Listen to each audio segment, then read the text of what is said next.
मौजू रोज़मर्रा की ज़िंदगी में इबादत में ताख़ीर क्यों हो जाती है। अस्सलामुअलैकुम वरहमतुल्लाहि वबरकातुहू। आज हम एक ऐसे मसले पर बात करेंगे जो हम सब की ज़िंदगी का हिस्सा बन चुका है। हम नियत करते हैं कि आज की नमाज वक्त पर पढ़ेंगे, कुरान की तिलावत करेंगे, कुछ ज़िक्र कर लेंगे, मगर रोज़मर्रा की मसरूफ़ियात में इबादत में ताख़ीर होती ही चली जाती है। आखिर क्यों? आइए इसे आसान अंदाज में समझते हैं। एक, ज़िंदगी की तेज़ी मगर दिल की सुस्ती। आज इंसान के पास सब के लिए वक्त है, काम के लिए, मोबाइल के लिए, दोस्तों के लिए, सैर व तफरीह के लिए, लेकिन जब इबादत की बारी आती है तो हम कहते हैं बस थोड़ी देर में। असल मसला ये नहीं कि वक्त कम है, असल मसला ये है कि हम इबादत को अपनी पहली तरजीह नहीं बना पाते। दो, दुनिया की फिक्रें इबादत को पीछे कर देती हैं। घर के काम, बच्चों की जिम्मेदारियां, रोजगार की जद्दोजहद, बिलों की फिक्र, ये सब अहम है, मगर याद रखें ये सब अल्लाह का दिया हुआ है और हम उसी के लिए वक्त निकालना भूल जाते हैं। इबादत से भागने से मसाइल कम नहीं होते, बल्कि इबादत से दिल मजबूत होता है और मसाइल आसान होने लगते हैं।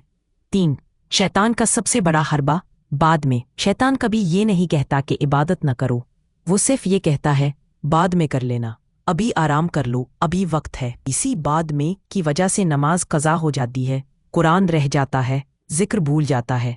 हल, जिस वक्त दिल कहे बाद में, उसी वक्त फौरन इबादत कर लो, यही लम्हा कामयाबी का होता है। चार, इबादत को मुश्किल समझ लेना।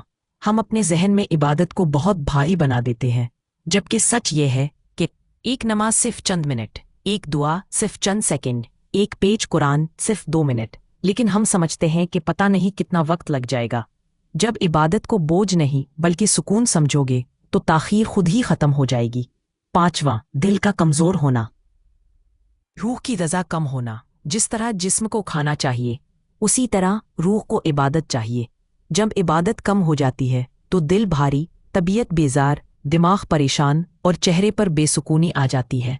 ये इस बात की अलामत होती है कि रूह को उसकी रज़ा कम मिल रही है। 6, हल, इबादत को मामूल। नमाज के लिए सिर्फ अलार्म नहीं, नियत भी करें। चलते फिरते छोटी दुआएं पढ़ें, रोज एक सफ़ा कुरान सिर्फ 2 मिनट, सुबह शाम 33 मरतबा तस्बीह। सोशल मीडिया से पहले 1 मिनट इबादत के लिए। इख्तिताम, इबादत में ताख़ीर इसलिए होती है क्योंकि मसरूफ़ नहीं। हम गाफिल हो जाते हैं। जिस दिन हमने इबादत को अपनी पहली तरजीह बना ली, उसी दिन हमारी ज़िंदगी आसान, दिल मुतमईन और घर में बरकतें बढ़ जाएंगी। आखिर में याद रखें, अल्लाह एक लम्हा भी मांगे मगर वो लम्हा पूरे दिन को संवार देता है। अगर वीडियो अच्छी लगे तो लाइक, शेयर और सब्सक्राइब ज़रूर करें। अल्लाह हम सबको इबादत में पाबंदी नसीब फरमाए। आमीन।